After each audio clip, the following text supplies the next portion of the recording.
setiap hari saya merasakan perih di dalam dada saya ini. Luar biasa. Seperti ada yang menusuk-nusuk, menghujam-hujam saya.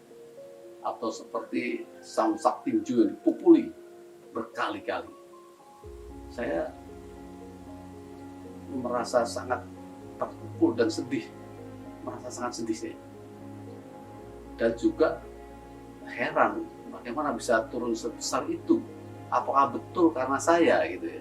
Nah itu tiap pagi saya hampir tidak bisa menahan diri dan memeluk istri saya untuk memberikan kekuatan pada saya. Itu setiap hari.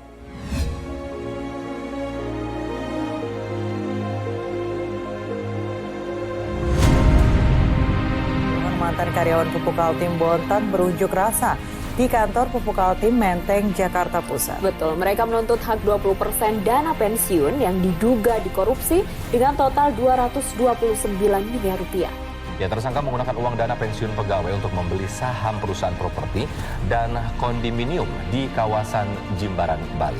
Tujuan datang ke sini adalah kita mau melakukan unjuk rasa agar hak-hak kita dikembalikan yang hilang. Hak-hak masa pensiun kita yang kerja selama 35 tahun sekarang berkurang dan ini tujuannya kita demo.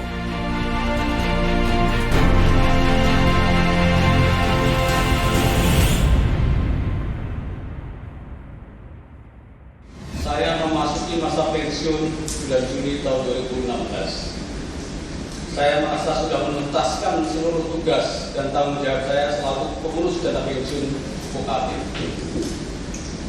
Proyek besar berupa perubahan program pensiun dan dari program pensiun manfaat pasti atau PPNP menjadi program pensiun iuran pasti yang berlaku sejak 1 Januari 2016 juga sudah terlaksana dengan baik tanpa gejolak.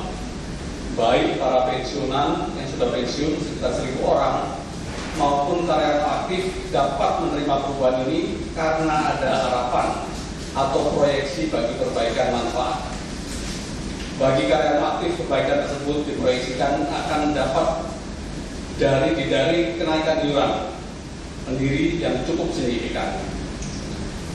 Sampai dengan akhir 2016 semua berjalan dengan baik, semua happy. Persoalan muncul pada awal 2015 di mana kebijakan pengurus lama banyak dirubah dan kinerja keuangan 2016 ditetapkan. Saya mendapat telepon dari teman di pabrik bahwa ada kemarahan yang hebat dari karyawan kepada kami selaku pengurus sebelumnya karena dituding menjadi penyebab turunnya manfaat pensiun karyawan secara signifikan, yaitu sekitar 20%. Saya tidak bisa berbuat apa-apa selain menelan pil pahit dan menerima tudingan tersebut sebagai kenyataan, meskipun terbersit pertanyaan yang besar. Hujatan-hujatan itu luar biasa mendera kami sekeluarga, sangat menyakitkan. Hampir setiap hari saya harus mencari kekuatan dengan memeluk istri karena merasa deraan yang sampai ke ulu hati.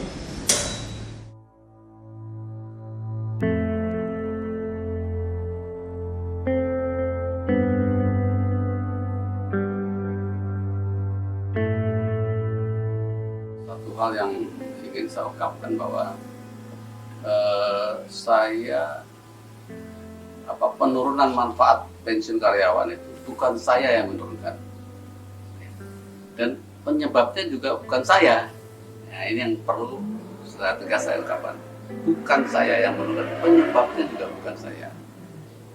Alasannya apa? Kerugian di 2016 itu mayoritas disebabkan oleh penjualan saham-saham di bawah harga belinya. Itu kerugian yang besar sekali.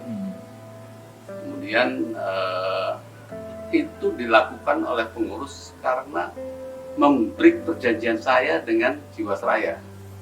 Saya sudah menschedulkan pembayaran ke Jiwasraya itu kita akan punya kewajiban, ada perubahan program ini mewajibkan Dapen untuk mengalihkan cadangan karyawan pensiunan sebanyak 1.000 orang itu ke Jiwasraya. Nah, kewajiban itu besar sekali, 825 miliar. Saya menilai bahwa cash flow kita nggak cukup karena kita aset-aset kita banyak juga yang berupa yang tidak cash ya, berupa tanah, bangunan cukup besar ya. Sehingga saya melakukan kajian bersama staf bagaimana ini caranya mengatasi cash flow ini. Staf melakukan kajian yang cukup detail supaya cash flow ini bisa ada terus dengan baik sampai seluruh karyawan Pupuk Kaltim itu pensiun semua. Karena kita kan di break di tahun 2007, jadi 2007 sampai sekian tahun, jadi 2042 seluruh pensiun. Harapannya cash flow kita bisa menjamin itu. Nah, itu perlu kajian dan simulasi yang berulang-ulang. Nah, dari hasil kajian itu mendapatkan rekomendasi sebaiknya pembayaran itu dilakukan 3 tahap, yaitu di 2016 Maret pertama, kedua 2016 Maret 2017 dan terakhir Maret 2018. Jadi 3 tahap. Dengan 3 tahap itu cash flow itu masih bisa berlanjut terus karena kita masih bisa menjaga aset-aset yang produktif, yaitu saham, reksadana, dan membelikan saham di KPI. Utama itu yang menghasilkan cash flow yang baik. Dan itu bisa kita jaga terus. Tapi oleh pengurus baru sebelum setahun bulan November itu dilunasi semua, sehingga kita harus menyerahkan cash ke Jiwasraya itu 425 miliar, jumlah yang sangat besar sekali. Dan untuk itu pengurus menjual saham-saham dan reksadana dan PT KPI secara merugi dengan kerugian rilis. Kerugian rilis itu kerugian yang nggak bisa kembali lagi, menguap kerugian itu nggak bisa kembali lagi, besar sekali. Dan akibat lanjutannya daripada itu kita tidak lagi punya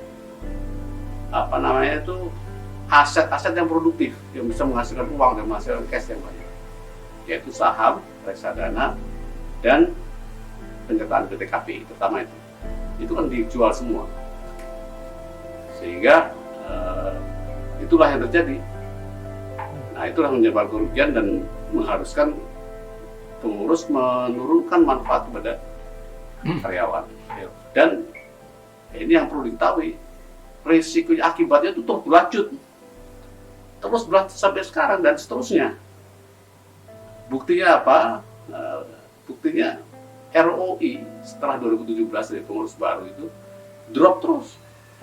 Waktu saya ROI itu di atas 10%,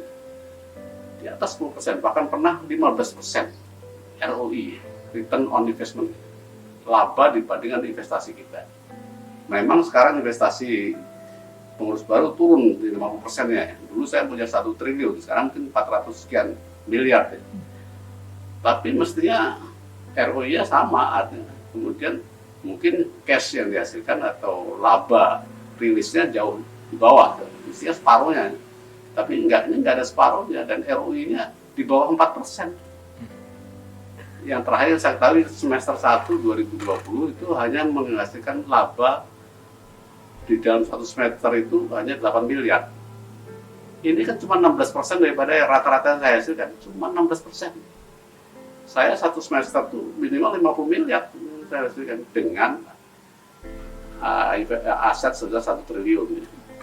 Tapi ini hanya 16%-nya.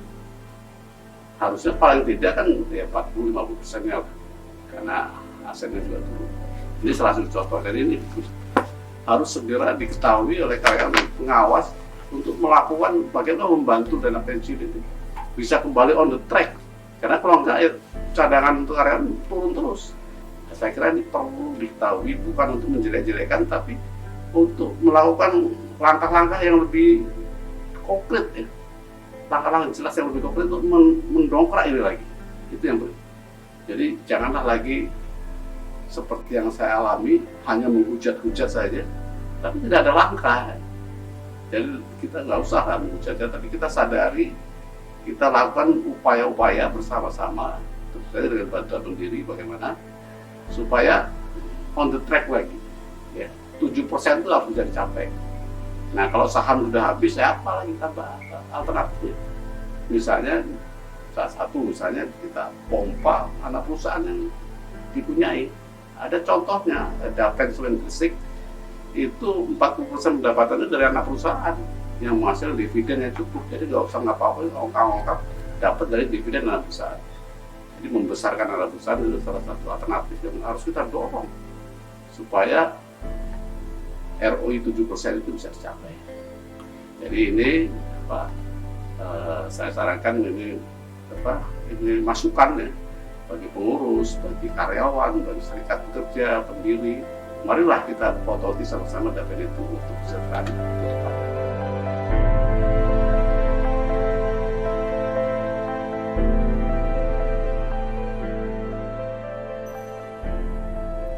Bahwa seseorang ditetapkan sebagai tersangka korupsi harus memenuhi unsur-unsur, antara lain 1, kerugian negara. Dalam perkara ini, beliau bekerja di Dapen Pupuk Kaltim ataupun Pupuk Kaltim, yang mana keduanya tidak ada kepesertaan negara di dalam kedua perusahaan itu. Kepesertaan negara adalah melalui Pupuk Indonesia. Sementara Pupuk Kaltim dan Dapen Pupuk Kaltim merupakan anak perusahaan Pupuk Indonesia. Jadi kepesertaan negara secara langsung kepada Pupuk Kaltim ataupun Dapen Pupuk Kaltim tidak ada.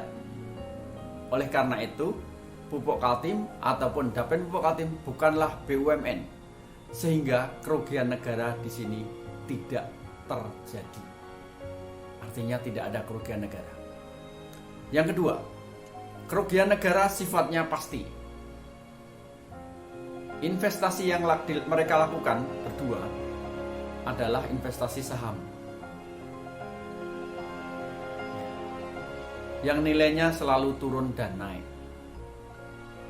Kebetulan pada saat mereka menjabat sebagai pengurus tersebut, terjadi kenaikan maupun penurunan. Kenaikan selalu tidak dinilai, tetapi penurunan itu menjadi masalah. Turunnya nilai saham itu adalah hal yang wajar ataupun biasa. Tetapi yang mereka lakukan ini, turun nilai saham, tetapi sahamnya tetap masih ada dan tidak dijual. Belum dijual. Jadi kerugian yang terjadi adalah kerugian unrealized atau kerugian yang belum nyata karena barangnya masih ada. Nah, sementara yang dimaksud kerugian nyata, kerugian di dalam tindak pidana korupsi adalah kerugian nyata. Yang nyata-nyata rugi, ini masih rugi dalam bayangan karena barangnya belum dijual. Jadi belum nyata. Oleh karena itu unsur kerugian di dalam tindak pidana korupsi tentunya juga tidak terbukti. Tidak ada. Yang ketiga, suatu perbuatan pidana harus memenuhi unsur mens rea atau niat jahat. Dari pemeriksaan di pengadilan, baik dari bukti-bukti yang ada, dari keterangan-keterangan para saksi, dari keterangan-keterangan ahli, tidak ditemukan unsur niat jahat tersebut dalam diri mereka. Oleh karena itu, pada akhirnya Majelis Hakim Pengadilan Tipikor Jakarta Pusat memutuskan keduanya dinyatakan tidak bersalah dan memberikan putusan bebas murni. Saya melihat kasus ini sangat jauh dari tindak pidana korupsi. Pertama, berdasarkan Undang-Undang Nomor 11 Tahun 92 tentang dana pensiun, secara institusi dana pensiun adalah sebagai badan hukum yang terpisah dari institusi pendirinya. Manajemen dana pensiun terpisah dari manajemen pendirinya. Aset dana pensiun terpisah dari aset pendirinya. Akuntansi dan audit akuntan publik atas laporan keuangan dana pensiun terpisah dari akuntansi dan audit akuntan publik atas laporan keuangan pendirinya. Investasi berupa saham LCGP yang dilakukan oleh pengurus Dansun Pupuk Kalimantan Timur tidak dapat dikategorikan sebagai repo sebagaimana dimaksud dalam Peraturan Otoritas Jasa Keuangan Nomor 3 Tahun 2015 tentang investasi dana pensiun, sebab pengurus dapat menjual saham tersebut sewaktu-waktu. Selain itu, apabila ada pelanggaran terhadap peraturan repo sebagaimana diatur dalam Peraturan Otoritas Jasa Keuangan Nomor 3 Tahun 2015 tersebut, sanksinya adalah bersifat administratif, misalnya berupa peringatan tertulis. Karena itu tidak dapat dituntut secara pidana.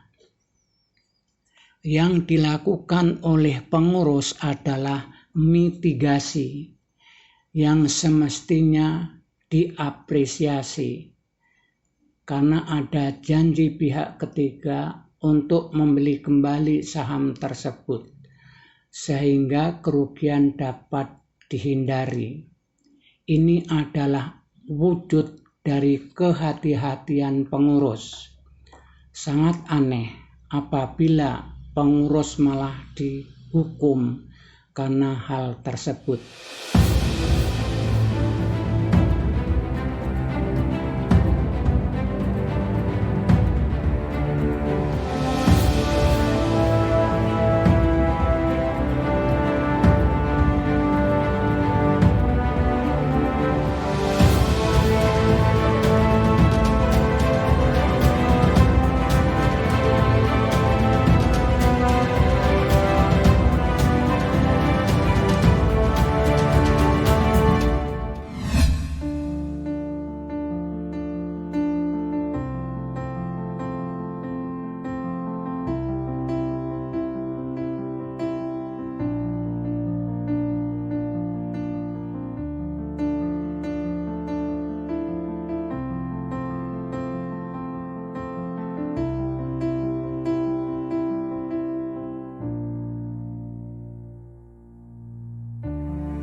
Saya mimpi berada di dalam sumur yang dalam dan gelap sekali. Saya merasa sedih, luar biasa. Karena saya orang yang nggak bisa tahan di tempat yang sempit. Sebenarnya saya paling takut di tempat sempit. Dan itu tempatnya sempit dan gelap. Saya merasa sedih. Di dalam mimpi itu saya tidak merasa sedih saya. Dan saya mendongak ke atas. Saya melihat lubang sumur. Aduh, jauhnya lubang sumur ini, dalamnya sumur ini. Tapi heran sekali saya di dalam lubang itu saya melihat cahaya. Saya melihat langit yang biru dan matahari yang bersinar terang. Jadi saya sumur dan matahari ini saya ambil dari mimpi saya ya, itu berada di sumur dan penolong berupa matahari. Selain merupakan pengalaman batin, pengalaman spiritual yang mungkin juga bisa menjadi motivasi bagi pihak-pihak teman-teman baik yang menghadapi cobaan atau yang belum menghadapi cobaan yang berat, langkah-langkah apa yang bisa kita lakukan itu kembali kepada Allah Subhanahu wa taala. Dan di sini juga lesson learn atau pembelajaran terhadap kasusnya yang sangat jelas saya ungkapkan di sini dengan angka-angka, dengan data-data real, berapa harga saham, berapa dijual dan sebagainya.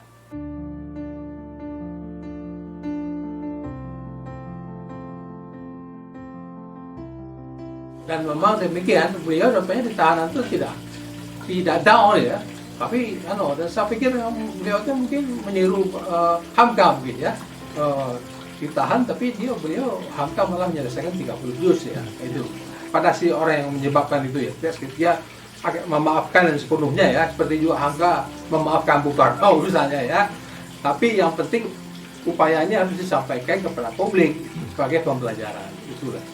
Pertama ya jaga kesehatan ya. Usia beliau kan baru 60. Itu masih muda ya. Di dalam survei WHO sekarang 60 itu adalah puncak daripada kesuksesan. Walaupun tidak lagi di Pupuk Kaltim, Tapi beliau sekarang itu adalah sekretaris Yayasan Prof. Muhammad Bung Hatta. Kita lagi berjuang untuk membuat museum yang baik untuk Bung Hatta gitu ya. Dan beliau salah seorang yang punya pandangan dan gebrakan-gebrakan bagaimana dapat merealisasikan ini. Jadi masih banyak tugas-tugas yang akan dijalankan oleh beliau di samping tugas-tugas lainnya ya.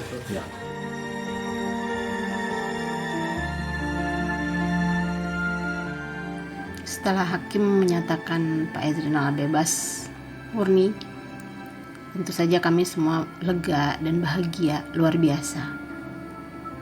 Dan kami semua menganggap bahwa kejadian ini luar biasa ya, pelajaran yang luar biasa yang kita semua bisa mengambil hikmahnya.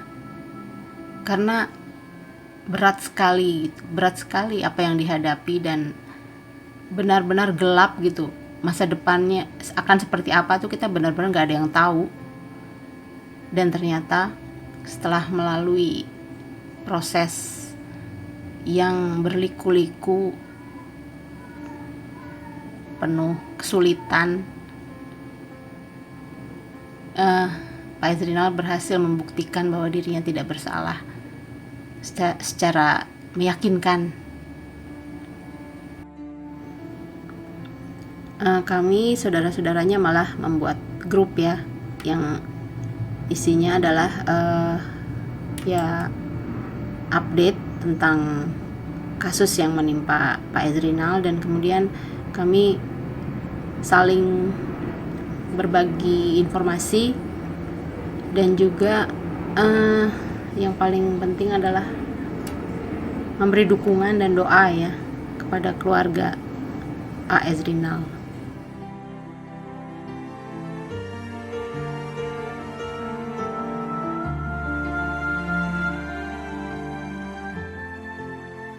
Di seiring waktu saya ikut pengadilan, dan setelah saya pelajari ternyata ya saya memang disengaja dizolimi atau dikambing hitamkan. Saya merasa sedih dan saya tidak bisa melakukan apa-apa. Saya hanya bisa berdoa dan menunggu hasil persidangan. Seiring waktu sidang pun berakhir dan ayah saya dinyatakan bebas murni. Saya dan keluarga sangat senang dan bersyukur atas pertolongan dari Allah Subhanahu wa Ta'ala. Dia tidak bersalah, tetapi telah mendekam di penjara 11 bulan. Nama Pak Ezrinal di keluarga besar Pupuk Kaltim hancur. Dan selama di penjara, istrinya harus banting tulang untuk memenuhi kehidupan keluarganya. Oleh karena itu, saya bertekad bagaimana membantu memulihkan nama baiknya. Selanjutnya saya juga berharap kepada teman-teman keluarga besar PT Pupuk Kaltim Kalimantan Timur, baik yang masih aktif atau yang sudah pensiun, bisa membantu memulihkan nama baik beliau. Bagi yang kebetulan terlibat ikut menghujat apalagi menuduh beliau korupsi, saya mengusulkan segera minta maaf, karena itu menyakitkan dan itu dosa besar. Selanjutnya, saya juga berharap kepada dana pensiun PT Pupuk Kalimantan Timur. Sudah jelas, tuduhan korupsi kepada Pak Ezrinal tidak terbukti. Beliau ditetapkan oleh pengadilan bebas murni. Di dalam buku Sumur dan Matahari, betul-betul menginspirasi saya terhadap dua hal.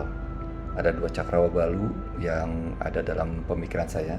Yang pertama adalah terkait dengan bisnis dana pensiun, dan yang kedua terkait dengan pengalaman pada masa ujian.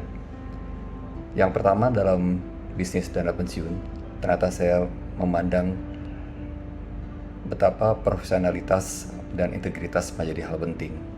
Sama dengan bisnis pada umumnya, bisnis yang sedang saya geluti yaitu terkait dengan penyedia jasa utilitas batu industri di pabrik. Artinya bahwa profesionalitas dan integritas adalah hal penting di dalam menjalankan bisnis dana pensiun. Tidak sesederhana yang saya anggap pada awalnya. Terkait dengan masa ujian Mas Al, bagi saya adalah sesuatu yang sangat sulit. Tidak semua orang akan mampu untuk menghadapinya. Dan beliau dengan ikhlas, dengan sabar menjalani dengan sepenuh hati, dan saya pikir beliau telah lulus di dalam masa ujian tersebut. Pada akhirnya ada satu makna yang saya bisa dalami atau saya tangkap di dalam perjalanannya Mas Al, yaitu tentang kebenaran. Kebenaran dalam situasi atau dalam kondisi apapun, dia berada dalam kubangan lumpur sekalipun, tetap suatu saat sinarnya akan muncul, karena kebenaran adalah hakiki yang harus tetap diperjuangkan. Sekali lagi, buku ini telah menginspirasi saya, mudah-mudahan bisa membawa kebaikan minimal untuk saya secara pribadi. Pada bukunya Pak Ezrinal, Sumur dan Matahari, bercerita tentang pola berpikir positif yang sudah dipraktekkan. Meski dia menjalani hukuman 11 bulan, tapi penulis masih berpikir positif dan mencoba menghilangkan rasa dendam, rasa benci. Penulis termasuk produktif menurut saya. Di samping menulis pembelaan, dia juga menghasilkan 2 buku dalam 11 bulan, belum beberapa kolom tulisan lepas.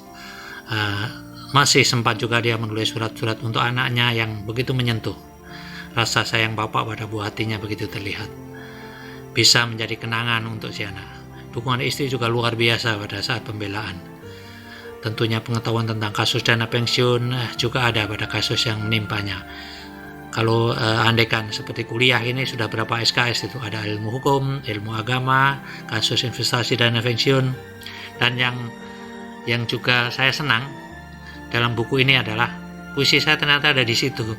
Setelah saya baca ulang, saya lihat-lihat juga, saya juga agak surprise gitu. Ternyata dalam waktu singkat saat itu saya bisa menulis sesuatu yang saya rasakan saat itu.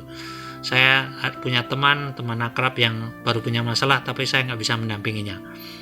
Dan saya bisanya ngirim puisi, saya buat puisi, saya hayati, dan saya kirim saat itu. Supaya seolah-olah saya bisa hadir juga di dalam itu. Sukses terus Pak Ezrinal, produktif, salam literasi. فاذكروني أذكركم واشكروا لي ولا تكفرون يا أيها الذين آمنوا استعينوا بالصبر والصلاة إن الله مع الصابرين.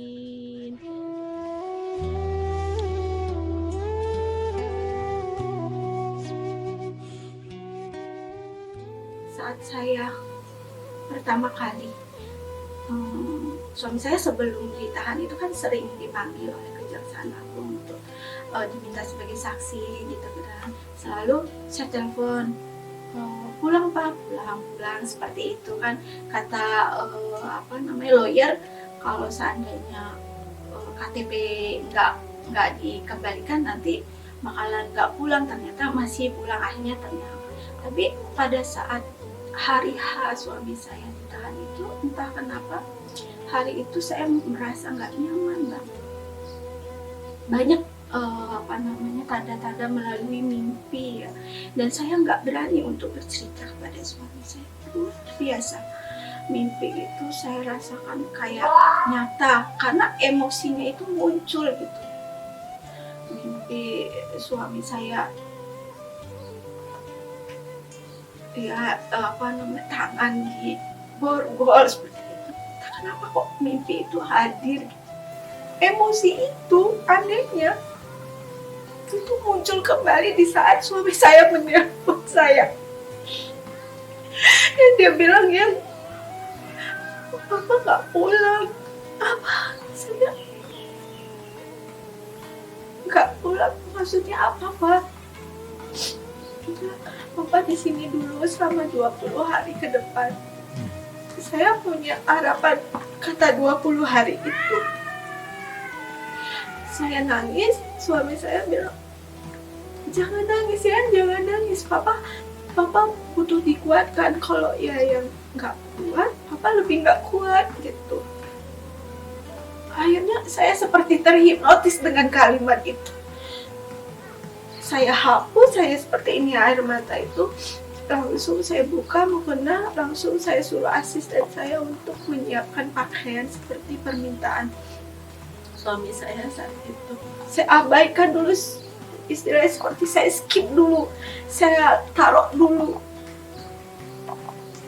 Shocknya yang saya di belakang saya paksakan diri saya untuk untuk menenangkan suami saya di sana, membawa pakaian, menghubungi orang-orang kerabat terdekat yang menjadi orang kepercayaan untuk mengklarifikasi kan seperti itu pada keluarga dari pihak suami saya, keluarga dari pihak saya. Itu saya naik motor bawa koper itu saya peluk malam-malam, maghrib saya nyampe sana.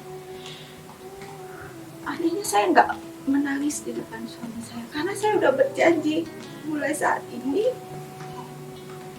saya harus tidak boleh menangis di depan suami saya karena dia udah begitu menderita di sana. Jadi saya berjanji dalam hati karena saya menuntut dia untuk sabar, berarti saya harus 10 kali lipat berkali-kali sabar dibandingkan dia. Kemudian saya menuntut dia kuat, berarti saya harus kuat berkali-kali dibandingkan dia. Sehingga saya mengabaikan emosi saya, keperihan saya. Nggak saya perlihatkan ke suami saya. Hanya saya luapkan di atas sejadah itu aja. Akhirnya saya sampai pada titik pasrah aja. Ya sudah ya Allah, jalanin aja. Bertahan sesuai dengan kehendak.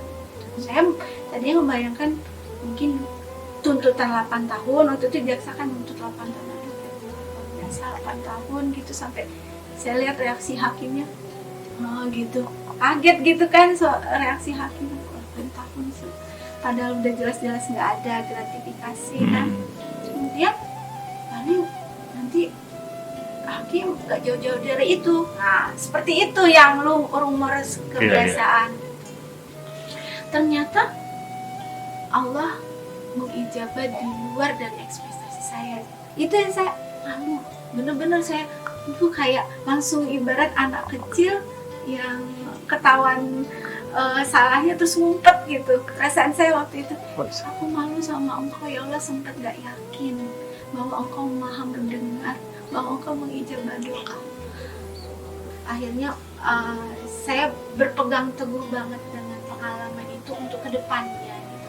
Saya rasanya pengen teriak ke orang-orang, kamu kalau kamu lagi diuji kayak saya ya gitu. Saya tuh pengen ngasih berbagi ke orang-orang tuh, udah kalau dikasih Allah ujian ini kamu jalanin aja, lurus tapi jalannya, jangan belok-belok gitu. Kalau misalnya sedih ya dekat sama Allah, nanti dikuatkan. Kalau misalnya harus menghadapi yang menyeramkan ya udah hadapi tapi kekuatan, tapi jangan melenceng gitu, jangan melakukan hal-hal untuk menuju target kita, garis finish kita, tapi dengan cara yang tidak diridhoi Allah. Nah, lega jadi endingnya itu bukan hanya sekedar ending bahagia suami saya berkumpul kembali mendapatkan keadilan, endingnya itu bahagia karena pengalaman spiritual yang luar biasa.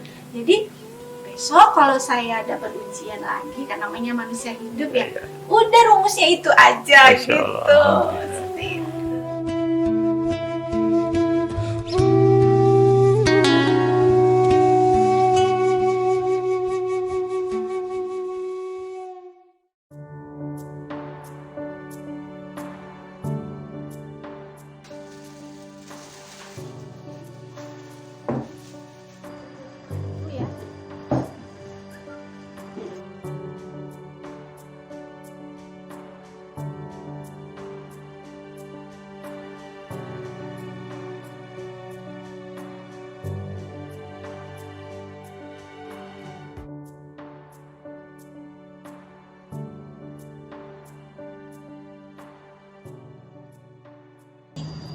Kalau sekarang kan lagi murah cabai. Buat bikin suku kan pakai cabai ini dicampur.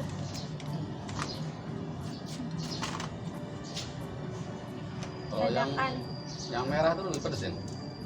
Ini udah kecil kok merahnya. Ini kan cabai rawit setan. Ini setan ya? Setan. Hah? Setan?